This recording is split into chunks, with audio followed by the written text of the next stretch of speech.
Bismillahirrahmanirrahim. Assalamualaikum warahmatullahi wabarakatuh. Alhamdulillahi rabbil alamin. Wassalatu wassalamu ala rasulil amin. Wa ala alihi wa sahbihi ajma'in. Amma ba'du. Qala al-musannifu rahimahullahu ta'ala wa nafa'ana Allahu bihi wa bi'ulumihi fid daraini amin. Kita berkata Imamul Allamah Syekh Abdul Qadir Al-Jilani, semoga Allah Ta'ala merahmatinya dan kita mendapat manfaat serta barakah ilmunya. Wahai gulam, jika engkau hendak menjadi seorang yang bertakwa, menggantungkan harapan kepada Allah, meyakini apa yang ada di sisinya, maka hendaklah engkau bersabar. Kerana sabar itu pokok segala kebaikan. Jika niatmu benar dalam kesabaran, kerana redha dengan Allah Azza wa Jalla, maka balasanmu nanti ialah Allah akan meletakkan dalam hatimu kecintaan dan pendekatan diri kepadanya dunia dan akhirat. Sabar itu hendaklah engkau menerima qada dan qadar Allah pada semua ketentuannya yang terdahulu di dalam ilmunya di azal, yakni azali. Dan tiada seorang pun dari makhluk yang dapat memadamkannya. Hal ini hanya boleh berlaku pada seorang mukmin yang yakin. Lalu ia bersabar menanggung apa yang ditakdirkan Tuhan ke atas dirinya dengan penuh redha, bukan dengan secara terpaksa. Ya, sesungguhnya sabar itu pada permulaannya ditanggung secara terpaksa, tetapi sesudah itu dengan redha dan rela. Bagaimana engkau mengaku beriman, tetapi engkau terus tidak bersabar? Bagaimana engkau mengaku kenal dan makrifat, padahal engkau tidak pernah redha dan rela? Semua ini tidak akan berlaku dengan hanya dakwaan dan pengakuan lisan sahaja.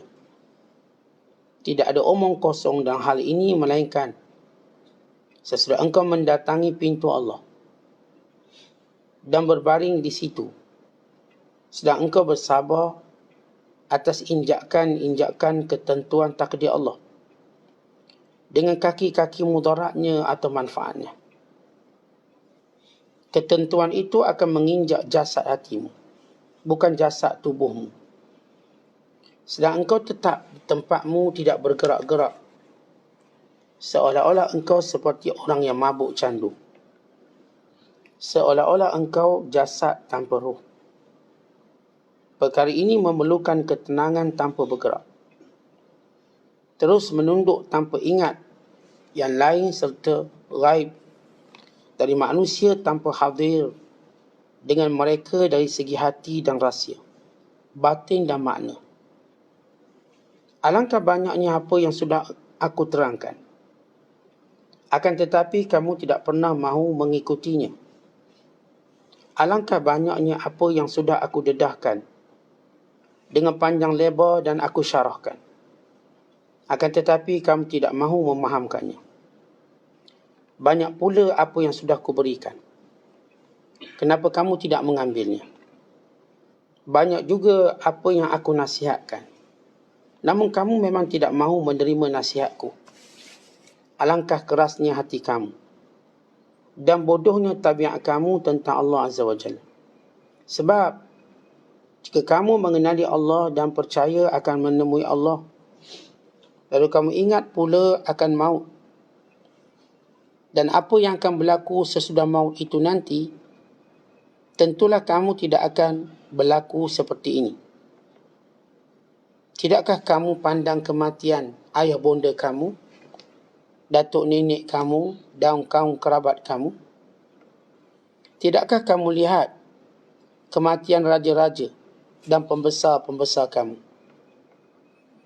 Kenapa kamu tidak ambil pelajaran dari semua itu untuk kamu mencegah diri kamu daripada mengejar dunia dan keinginan hidup kekal dalam dunia ini? Sudahkah kamu ubah sikap hati kamu dan menukarnya dengan sikap yang lebih baik? Lalu kamu keluarkan ingatan manusia dari dalam hati itu. Allah Ta'ala berfirman, Inna Allah la yughayyiru ma biqaumin hatta yughayyiru ma bi anfusihim. Sesungguhnya Allah tiada akan mengubah satu kaum sehingga mereka sendiri yang mengubah diri mereka.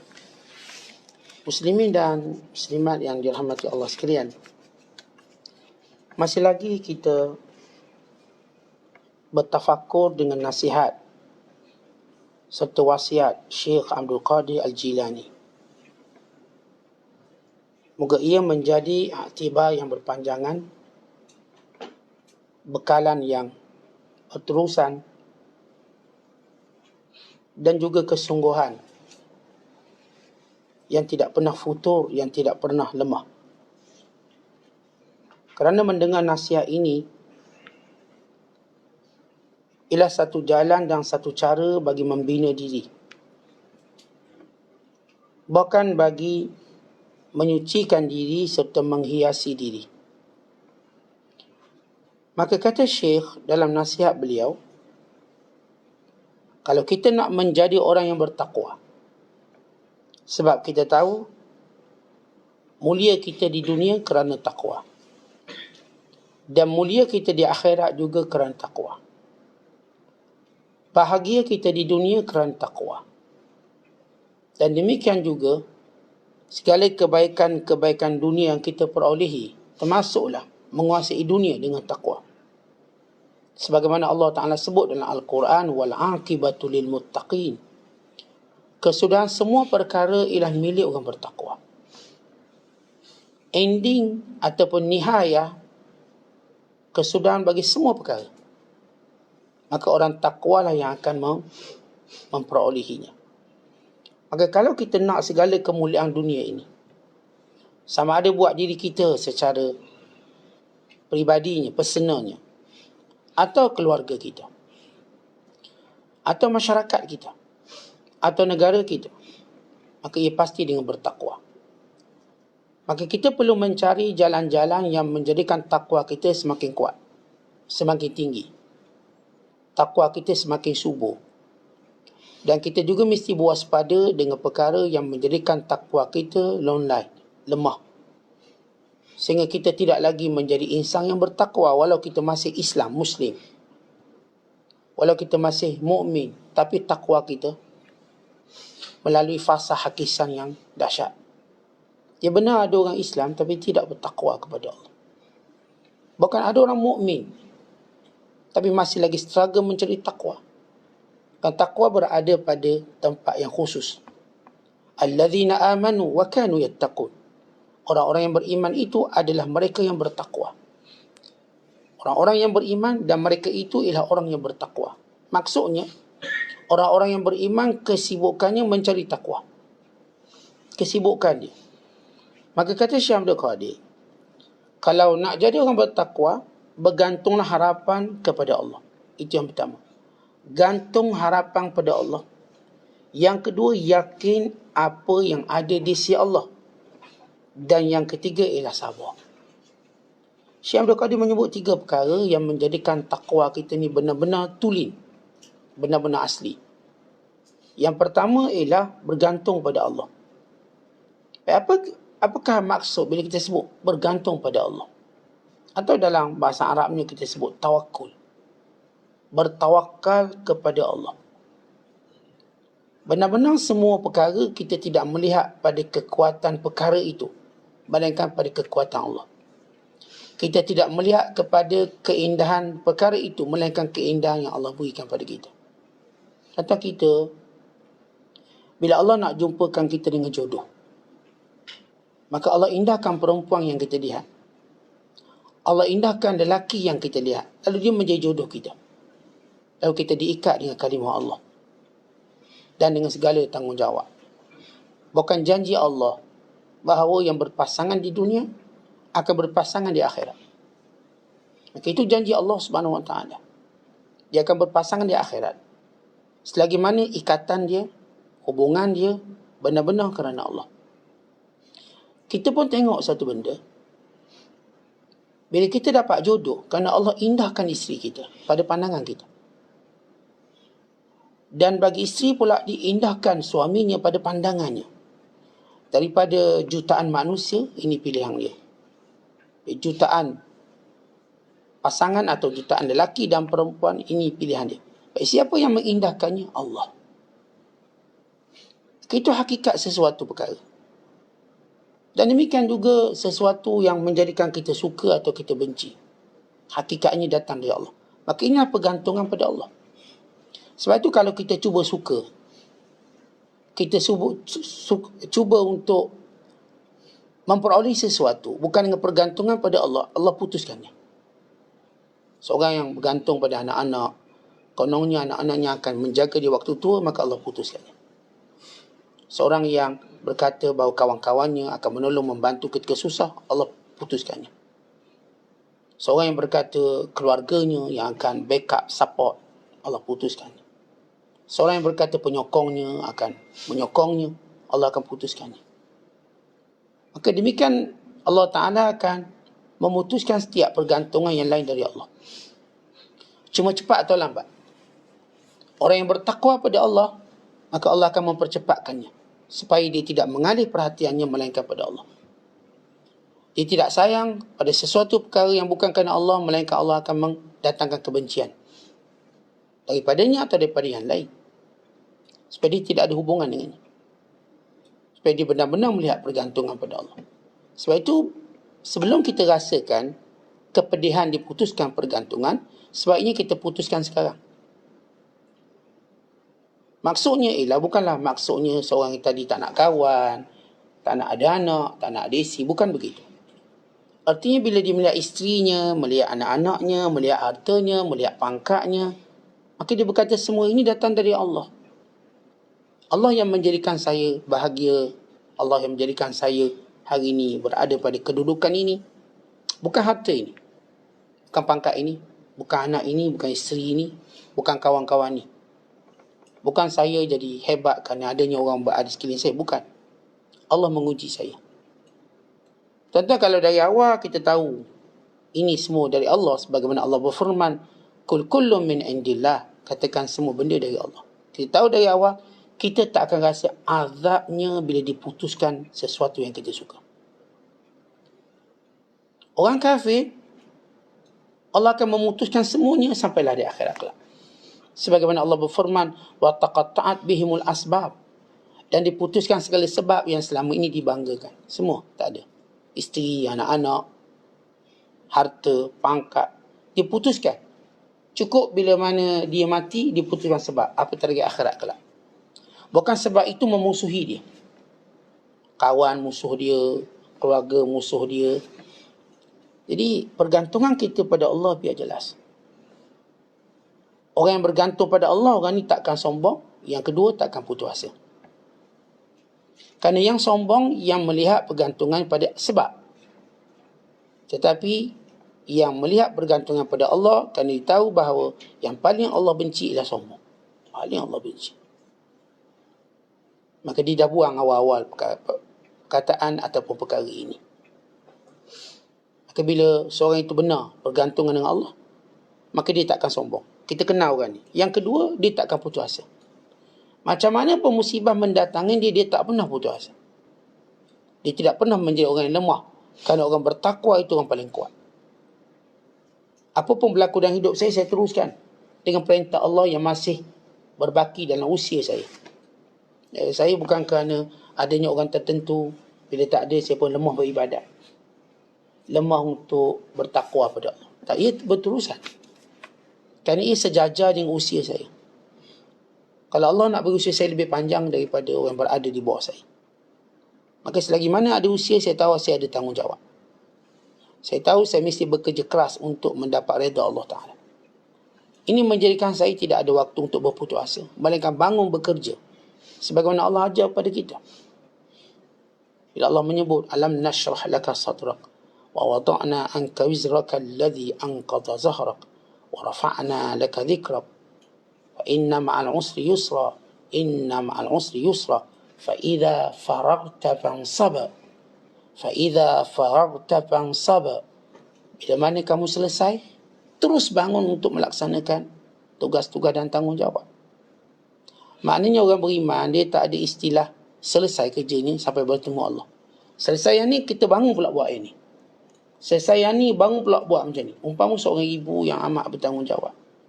Lepas dia siap sarapan, dia pula kemas rumah, dia menyapu sampah. Lepas tu dia bergerak 24 jam. Gerak. Sampai anaknya pulang sekolah, dimasak pula tengah hari. Kemudian dikemas pula pinggan mangkuk. Sampai suami dia pula balik, dilayang pula suami dia. Kemudian dikemas itu, dibuat itu. Sampailah dia tertidur. Apakah ada istilah berhenti? Tak ada. Kalau berhenti sekejap untuk bekerja. Bukan berhenti tak nak kerja. Berhenti sekejap penat. Nak teruskan. Begitu orang beriman. فَإِذَا فَرَغْتَ فَانْصَبَ. Bila kamu sudah selesai dalam satu urusan, bangun lagi buat kerja lain pula. Tuan-tuan, kita dah habis solat subuh, kita bangun untuk dengar kuliah subuh pula. Habis dah kuliah subuh, kita bangun pula untuk solat duha. Kita bangun pula untuk tanggungjawab kita. Mencari nafkah, mencari rezeki. Kita bangun pula untuk buat itu, buat ini. Untuk kita berhenti tidak. Sebab itu musibah tidak akan menjadikan kita putus asa. Tapi kita banyak melihat kita masih banyak homework kita nak buat sebelum kita bertemu dengan Allah. Kemudian perkara yang kedua, bila kita nak bertakwa, ialah yakin apa yang ada di sisi Allah. Meyakininya. Ya, manusia hidup dengan keyakinan. Kita, tuan-tuan, kalau tak ada keyakinan, maka kita bagaikan bangkai. Kita yakin. Dan kerana kita yakin rezeki ada esok, kita bekerja lagi. Bekerja dan bekerja. Semua orang dalam hatinya ada yakin. Cuma yakinnya apakah berpaksi pada keimanan, atau berpaksi pada hawa nafsu, atau berpaksi pada janji palsu syaitan. Tuan-tuan tengok orang berjudi, dia sentiasa yakin dia menang. Sebab itu pusat judi sentiasa ada. Kerana kelompok yang yakin menang ini tidak pernah berhenti keyakinannya. Hawa nafsu dan syaitan terus menjadikan keyakinannya cukup tinggi. Dia berangan itu, berangan ini. Akhirnya dia habis bankrupt judi, dia sanggup berhutang lagi. Dia berhutang. Ada orang dalam satu malam habis jutaan ringgit untuk berjudi. Hatta kalangan mereka sampai peringkat tak kira maruah jatuh pun tak apa. Bahkan digadaikan juga maruah isterinya. Ya, bukan sedikit orang yang menjual maruah isterinya, maruah anak-anaknya demi untuk dia yakin dia menang. Maka semua benda manusia akan umpang kita dengan yakin. Pelaburan-pelaburan diumpang kita dengan keyakinan. Coaching-coaching diumpang kita dengan keyakinan. Lalu kita sanggup bayar berapa pun demi keyakinan yang diberikan. Tuan-tuan, keyakinan paling tinggi keyakinan dari Allah. Allah beri keyakinan yang tidak pernah palsu dan tidak pernah ada penipuan. Tapi aneh kita meletakkan keyakinan pada semua perkara melainkan pada Allah. Kita meletakkan keyakinan dan kita struggle untuk memburu keyakinan tadi dengan bersungguh-sungguh. Kalau orang bagi slogan, kita boleh, kita pegang keyakinan tadi. Kita semua boleh jadi bilioner, kita boleh jadi milioner, kita pegang keyakinan tadi. Itu kursus-kursus ni tak pernah ponteng, kuliah selalu ponteng. Kalau bab-bab keyakinan dunia, dia tak akan ponteng. Bab-bab keyakinan akhirat, dia malas. Syaitan berada di setiap jalannya untuk mencipta alasan baru. Kamu tu ada alasan dan ada alasan. Yang kita sebut hal akhirat. Kalau seorang membiarkan terus alasan, maka dia akan rugi. Sebab umur yang pendek ini tidak menghalalkan kita memberi alasan. Melainkan di mana pun kita berada, kita sibuk dengan ketaatan pada Allah. Tapi orang yang dibina keyakinan dunia, dia sudah diajar oleh coach, jangan beri alasan, dan dia boleh. Dia boleh hidup dengan cara itu. Maka dia tak beri alasan apa. Ni kalau coaching kata pukul 2 pagi dia bangun. 3 pagi dia bangun. So buat tu buat ni. Dia buat belaka. Katanya keyakinan yang kalaupun dia perolehi, dia tak dapat apa pun ketenangan. Tapi kalau lah dia telah diyakinkan untuk kaya, dan dia kaya, apa dia dapat lepas? Dia benar-benar kaya, dia dah boleh hidup boleh tinggal di hotel 5 star, dia dah boleh makan mewah, tak macam dulu. Baik, apa dia dapat? Kesombongan mungkin, penyakit yang lebih bertambah, atau mungkin dia kehilangan ramai orang yang patut menyayangi dia, atau dia akan hilang ketenangan yang sebenar dalam hati dia. Sebab Allah Ta'ala dah beritahu awal, kita tenang dengan menyebut nama Allah. Kita bukan tenang dengan harta, kita tidak akan tenang dengan vacation, dengan percutian, kita tak akan tenang dengan benda tu semua. Itu cuma rehat seketika, bukan ketenangan. Macam makan, itu ialah rehat seketika, bukan ketenangan. Cuba makan dan jangan berhenti. Dan lihat azab dia. Tidur, itu cuma seketika, bukan ketenangan. Cuba tidur dan jangan bangun. Rosak kita, sakit kepala kita. Ya, semua benda dalam dunia ni, ia cuma rehat seketika, tapi bukan ketenangan. Saya pergi balik kampung 2-3 hari, cuma rehat seketika. Ia bukan ketenangan. Saya pergi hotel 2-3 hari. Ia bukanlah ketenangan, ia rehat seketika. Daripada ketegangan hidup, tegang hidup. Rehat, rilis kejap. Betulkan orang, kata orang kita. Saya tidur, bukan untuk saya tenang. Untuk rehat seketika. Riliskan ketegangan. Saya makan, bukan untuk tenang.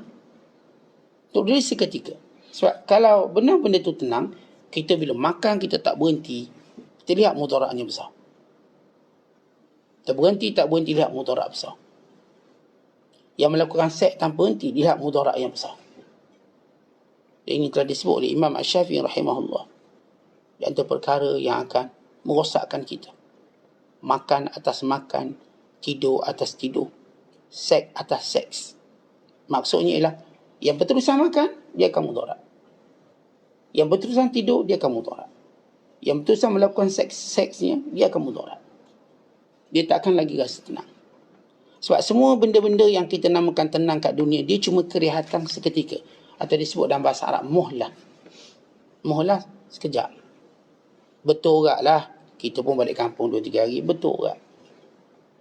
Kita pun pergilah di hotel sehari 2 untuk betulkan orang. Orang apa? Orang agama kita. Tegang. Kemudian kita tahu ketenangan sebenar dengan agama. Sebab itu kebanyakan kita memperbanyakkan taat pada Allah. Yang ni cuma seketika. Umpama tuan-tuan bila kerja, jabatan kita bagi cuti berapa hari? Tuan-tuan kerja. Ni dah kerja lama 20 tahun. Saya cuma dapat cuti 14 hari setahun.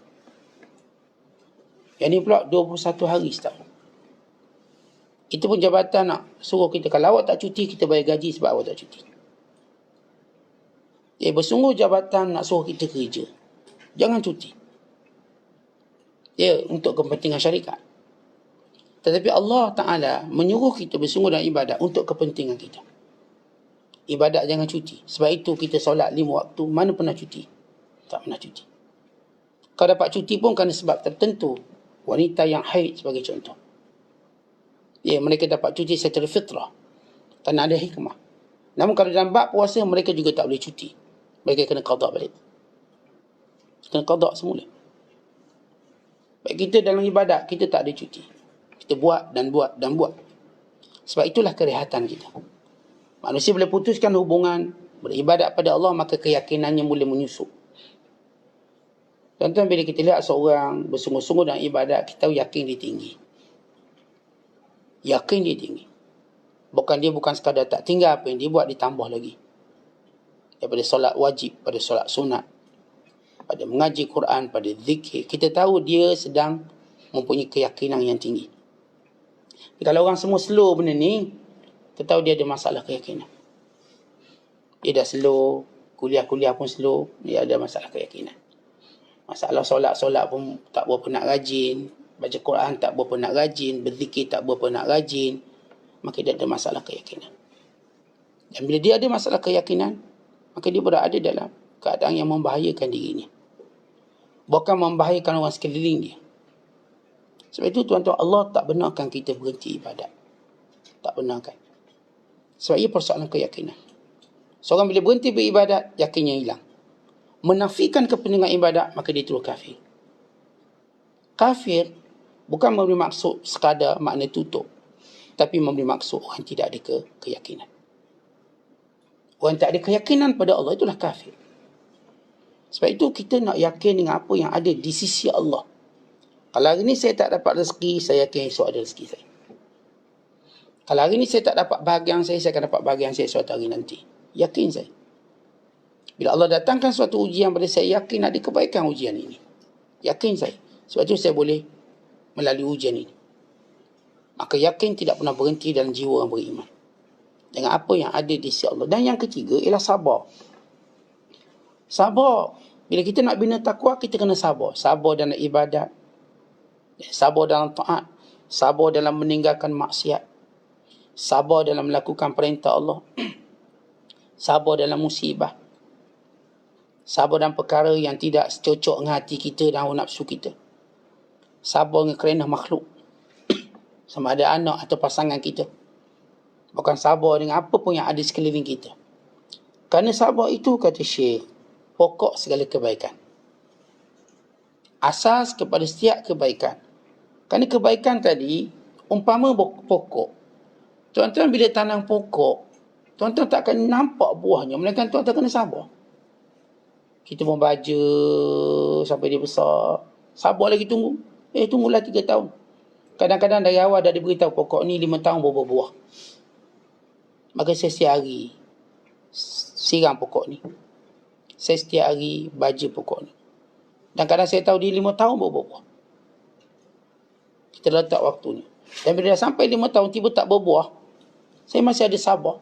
Kadang orang berkata, kadang-kadang lambat sikit. Tapi dia akan berbuah. Maka saya tunggu. Tunggu dan tunggu sampailah ia berbuah. Maka bila kita nampak buah, hilang semua waktu penantian dan tunggu tadi. Hilang nilainya. Sebab kita dah nampak buah itu lebih bernilai daripada waktu kita sabar. Sama juga bila kita sabar dengan urusan Allah. Yang sabar pada qada dan qada Allah. Kerana setiap qada dan qada Allah, kita akan nampak kebaikannya. Ya, ada orang, tuan-tuan, dia maki, dia marah pada takdir yang tidak secocok dengan hatinya. Tapi lama kelamaan dia nampak kebaikan. Rupanya baik. Tidakkah dia malu dengan setiap perkataan dia memaki qada dan qada Allah Ta'ala padanya? Ni dia marah ni, majikan dia telah hentikan dia kerja, aku nak makan apa, tengah pandemik sekian-sekian, bla bla, marah dah. Kerja duk maki berminggu-minggu. Apalah dia nak tak nak, dia mesti berusaha kat arah lain. Dia pun bekerja sendiri, meniaga. Akhirnya dia jadi mendapat pendapatan lebih banyak daripada dia kerja dulu. Dulu dia kerja gaji RM2,000, sekarang dia kerja sendiri RM20,000. Baik, sekarang kita muhasabah. Orang yang maki ni, kalau kamu melihat ke belakang, bagaimana buruk kelakuan kamu dan menerima takdir Allah. Tapi lihat bagaimana Allah berikan pada kamu. Nikmat yang jauh lebih banyak sehingga kamu kata, baik, berhenti. Kalau tahu lebih awal, saya berhenti. Habis yang dulu kamu yang maki, kamu tak nak tarik balik. Yang kamu kata macam-macam dengan takdir Allah. Tidakkah kamu malu pada Allah? Tidakkah kamu mau mengakui kebodohan kamu dalam bereaksi setiap takdir Allah pada kamu? Tuan-tuan, bukan sekali kita begitu, banyak kali. Kata seorang ulama, ada orang dia istikharah untuk dapat urusan. Dan ini panduan istikharah yang perlu kita tahu betul-betul. Istikharah ni dia ada peringkat dia. Baik, kita bercakap secara umum. Kita bila ada satu urusan penting, kita nak istikharah. Seorang kata, saat saya ada istikharah, beli rumah. Kalau rumah, kalau sekali beli, diikat sampai ke mati. 30 tahun. 25 tahun. Dah mungkin lebih pada tu, 40 tahun pun. Dia pun beli rumah. Dia istikharah, Ustaz dah hajar kita istikharah. Tiba kena banjir, tenggelam rumah. Dia pun maki hamu. Dia marah. Saya dah istikharah, kenapa tenggelam juga rumah? Pada pandangan dia, kalau dah istikharah tak tenggelam. Tetapi dia melihat antara kebodohan kita. Kita sentiasa menilai kebaikan pada ilmu kita. Tetapi ingat, Allah dah beritahu ilmu kita sikit. Wa ma utitum minal ilmi illa qalila. Kamu tak diberi ilmu melainkan sikit. Qada ini ilmu Allah. Qada dan qada ini ilmu Allah. Ilmu Allah tu luas. Kita bila dapat sesuatu dengan penilaian kita tak baik, tak bagus, macam-macam buruklah keluar dari mulut kita. Ni bagi setengah orang, kita tak kata semua setengah orang. Dia kata dia dah istikharah bila beli rumah, tiba rumah dia tenggelam masa banjir. Maka apa kebaikannya, dia kata. Maka dia pun makan jamun. Lalu sehingga sampai satu waktu dia nampak kebaikan dia. Persoalannya ialah dia tidak pernah memohon ampun kerana pernah dahulu dia menolak takdir tadi dengan hati dia. Dia terpaksa menerima dengan kehidupan sebab dia tak boleh ubah. Kata Sayyidina Ali radhiyallahu ta'ala anhu, kamu sabar atau kamu tak sabar, ianya berjalan takdir Allah. Kalau kamu sabar, kamu dapat pahala. Kalau kamu tak sabar, terbatas segala pahala kamu, amalan kamu. Benda tu dah jalan, banjir tu dah berlaku. Sabar ke tak sabar dah berlaku. Dah tenggelam pun rumah kita. Tapi kita refer balik, saya dah istiqarah, kenapa? Baik, kamu akan nampak satu hari nanti bagaimana asbab musibah tadi. Maka Allah Ta'ala jadikan rumah kamu rumah paling selamat selepas ini. Maka orang pun mula dah gali parit, buat longkang. Akhir itulah kali pertama dan kali terakhir banjir. Dan kita pula asbab banjir tadi, kita dapat kenalan baru, jumpa sahabat. Asbab tadi juga kita mendapat nikmat-nikmat yang baru, dapat kereta baru, dapat sekian-sekian. Tapi anehnya kita bercakap kita tak kata orang lain kita. Kita pernah marah dengan takdir yang tak secocok dengan kita. Kemudian kita dapat kebaikan, kita bersyukur. Tapi kita lupa apa yang telah kita katakan pada takdir. Lalu kita tidak mohon ampun pada Allah. Apa jadinya? Jadinya ialah setiap kali berlaku lagi takdir, perangai sama kita ulang. Bayangkan kalau Allah matikan kita dalam keadaan kita bersungguh dengan takdir kita. Bayangkan. Ya mungkin satu tempoh Allah tunjuk apa yang baik. Tapi tengah bersungguh-sungguh tadi mati. Oleh sebab itu tuan-tuan sekalian, bila kita sabar dengan segala takdir Allah, maka balasannya Allah akan beri kecintaan pada Allah. Allah letakkan cinta Allah dalam hati kita. Kata ini nikmat yang tak ada orang boleh lawan. Cinta Allah. Allah cinta kita. Allah cinta pada orang yang sabar. Sabar yang bagaimana? Sabar dan menerima segala takdir Allah. Kerana Allah Ta'ala dah beritahu semua benda ni dalam ilmu dia, sudah ditulis, sudah dicatat, Tuhan dah beritahu semua. Bahkan Allah ulang beritahu.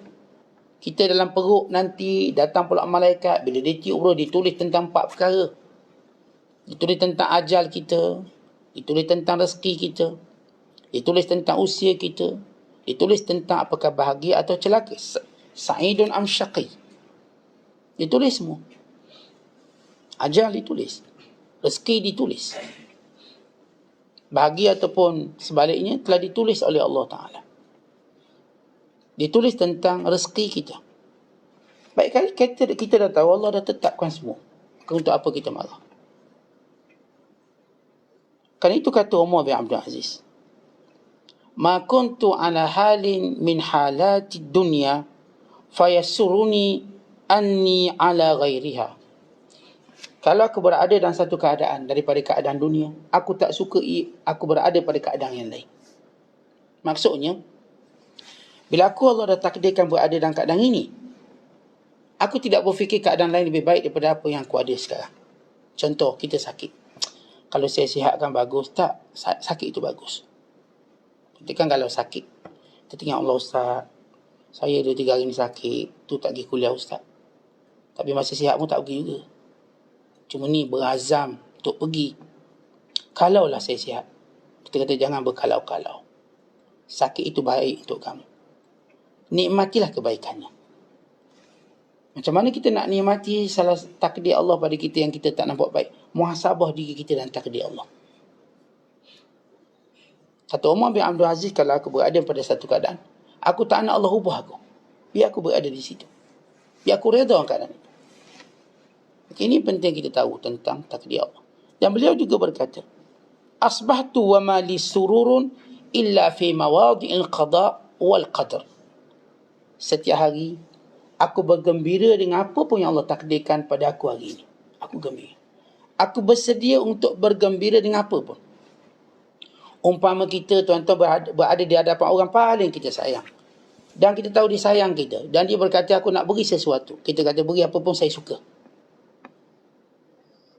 Dia nak beri kita apa pun kita suka. Dia nak beri kita RM1 kita suka, RM10 kita suka, Sebab kita melihat bukan apa yang diberi, kita lihat siapa yang memberi.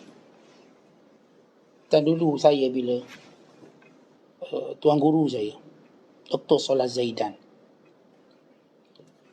bila kita jumpa lepas kuliah, waktu di Mesir, dia cuma beri saya gula-gula. Dia beri gula-gula. Tapi pemberian tadi menjadikan kita gembira dan kita ingat sampai mati. Sebab ia datang daripada orang yang kita kasihi. Walau diberi gula-gula, kita pun boleh beli selori gula-gula tu.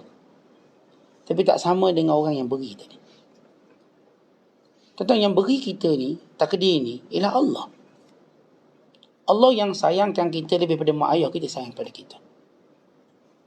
Mak ayah kita sayang kita, bila dia mati habislah. Dia dah sibuk urusan dia. Tak ada lagi kita dengan dia. Tetapi Allah sentiasa bersama kita.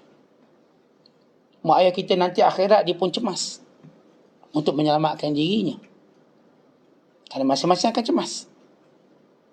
Tak ada lagi akhirat kelak ada orang yang sanggup berkorban untuk masuk neraka kerana orang yang tidak ada. Kat dunia boleh cakap, kat sana tak ada orang boleh cakap. Bukan kata tebus diri untuk pergi syurga pada orang lain. Bahkan di dunia ni kalau datang malaikat maut kepada kita, lalu berkata, maukah aku ambil nyawa orang lain sebagai ganti nyawa kamu? Nescaya dia sanggup. Masa ni memanglah kita kata, kalau boleh Ustaz saya mati dulu, anak saya kemudian. Kalau boleh Ustaz, biar saya mati dulu. Ustaz jangan mati dulu Ustaz, supaya Ustaz boleh bagi kuliah. Saya tak apa mati. Saya mati dulu, Ustaz mati kemudian. Baik, dia kata macam tu.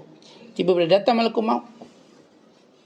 Malaikat maut tanya dia, kalau tanya dia, kamu nak suruh tak Ustaz kamu ganti kamu? Biar Ustaz, ambil nyawa Ustaz dululah. Saya tak nak mati lagi. Begitu ketakutan kita. Begitu realitinya. Ia masa tengah nafsu masih bersama kita, memanglah kita cakap tanpa ada peraturan. Tapi bila datang malaikat maut, nafsu itu terus mati. Nafsu hidup, subuh. Bila nafsu akan mati? Bila melihat malaikat maut. Masa itu tak ada nafsu. Maka semua keluar daripada diri ini iman pada Allah. Takut. Waktu itulah semua orang minta tempoh sikit, biar hidup lagi. Melainkan orang yang memang Allah Ta'ala pilih menjadi orang yang bertakwa pada Allah, dia akan memilih mati. Tapi ada tak orang yang sanggup gantikan orang lain untuk ataupun untuk selamatkan diri dia, dia sanggup gantikan orang lain? Apatah lagi nanti di akhirat, tak ada ibu ayah yang sanggup masuk neraka kerana anak. Tidak ada. Kat sini mungkin mak ayah akan bercakap kerana mereka masih ada nafsu mereka. Saya susah tak apa Ustaz, jangan anak saya susah. Iaitu dunia. Kerana dunia ni susahnya tak sehebat yang kita jangkakan. Tapi akhirat kelak. Tak ada seorang ibu berkata, ya Allah, biar aku masuk neraka tak apa, asalkan anak aku masuk syurga. Tidak ada ucapan itu. Bahkan semua sanggup menjadikan anak keluarga tebusan untuk dia masuk syurga. Ini Allah sebut dalam Al-Quran. Supaya kita tahu perkara ini bukan perkara yang main-main. Supaya kita tahu tak ada penyelamat kita melainkan Allah. Maka Allah yang paling menyayangi manusia, hambanya. Lalu Allah bagi kita apa yang paling baik untuk kita, namanya qada dan qadar. Seharusnya kita bersedia menerimanya dengan penuh gembira, kerana ia pemberian Allah. Dan Allah bila bagi sesuatu, maka Allah tengok kita.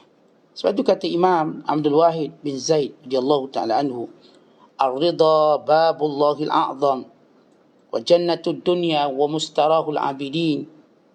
Bahawa redha itu yang tingkatan pada sabar merupakan pintu Allah yang paling agung.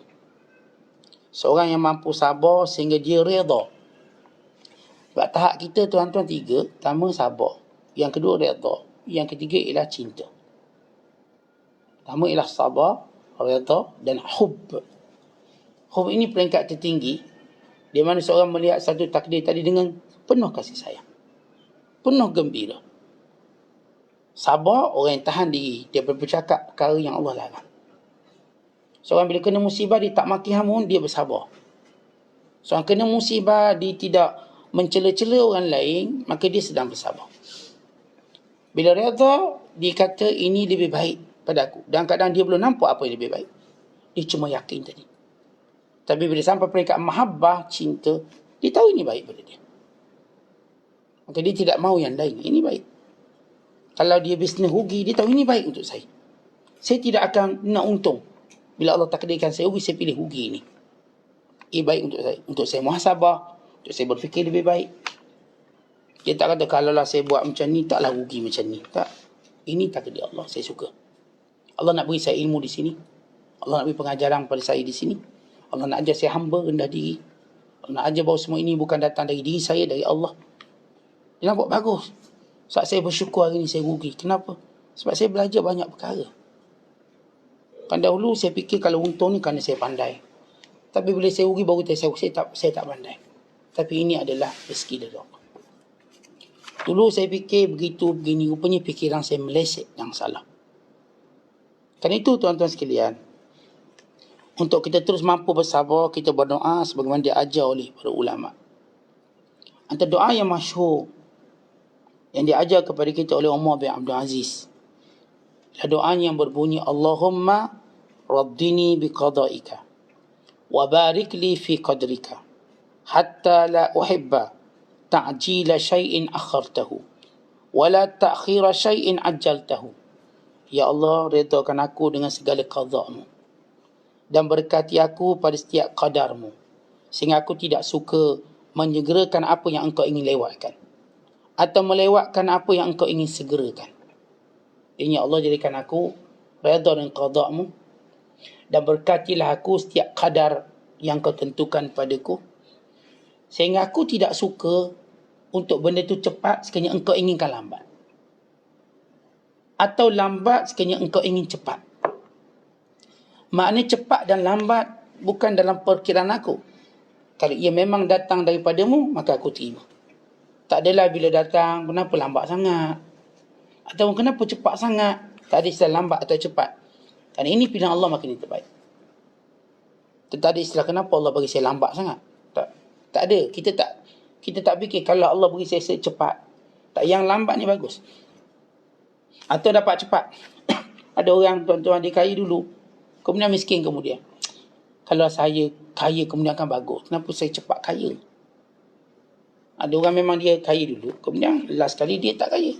Ada orang dia miskin dulu, last kali dia kaya.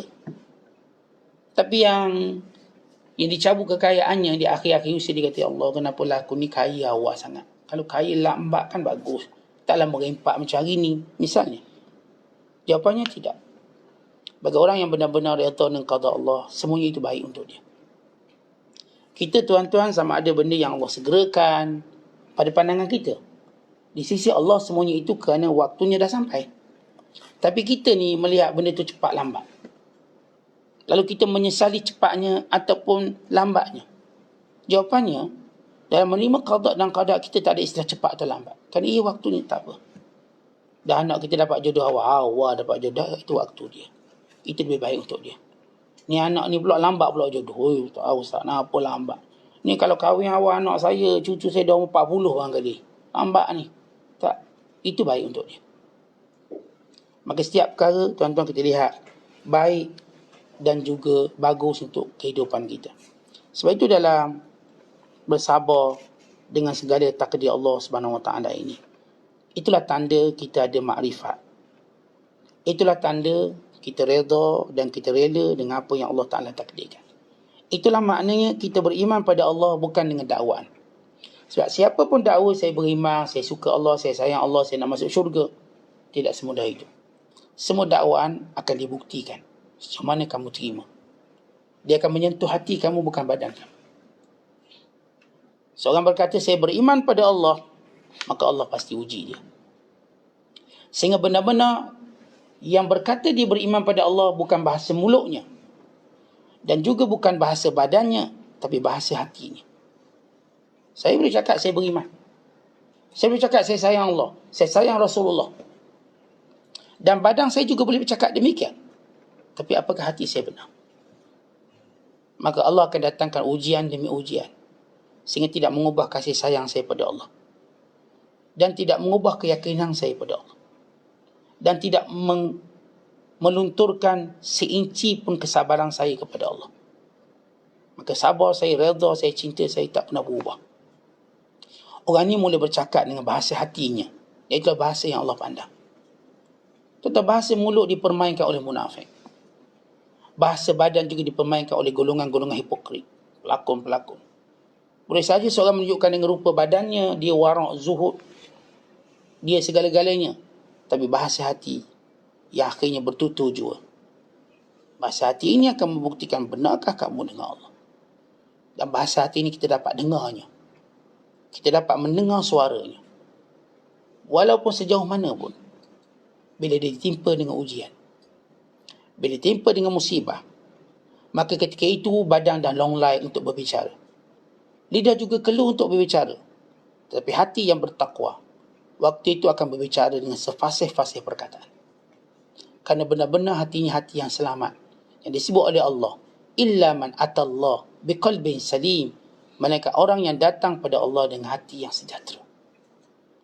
Maka hati yang sejahtera inilah yang bertutur ketika datang sakaratul maut dengan ungkapan la ilaha illallah. Hati yang sejahtera inilah yang berkata, aku cintakan akhirat lebih pada dunia. Aku cintakan Allah lebih dari segalanya. Hati yang berbicara. Sebab itu tuan-tuan, kebanyakan para ulama segan untuk berbicara dengan lidahnya, sebagaimana hati mereka tidak betul. Bukan segan untuk tunjukkan dengan bahasa badannya, sebagaimana mereka tahu ini boleh dipermainkan oleh golongan-golongan munafik. Mereka benar-benar ingin menzahirkan bahasa hati. Mereka orang yang ikhlas. Mereka benar-benar orang yang sabar. Mereka benar-benar orang yang bertakwa kepada Allah SWT. Sebab itu ini asas kita membina takwa. Dengan tawakal kita, pergantungan kita pada Allah, yakin kita pada Allah, dan sabar. Dan kita dah sebut sabar, sampailah ke peringkat redha, sampailah ke peringkat sayang. Dan redha dan sabar ini tidak akan berlaku melainkan selepas kita diuji. Dan ujian itu, dia bukan menyentuh badan kita sebenarnya, walau zahir badan kita. Dia bukan juga menyentuh fizikal kita, ia menyentuh hati kita. Hati kita yang akan berbicara ketika itu. Apakah syak kita, ragu-ragu kita, ataupun hati kita terus berkeyakinan setiap ujian yang menimpa kita adalah kebaikan dunia dan akhirat kita. Setiap ujian yang melanda kita adalah takdir Allah yang paling bermakna, yang merupakan pintu Allah, pendekatan Allah, kasih sayang Allah.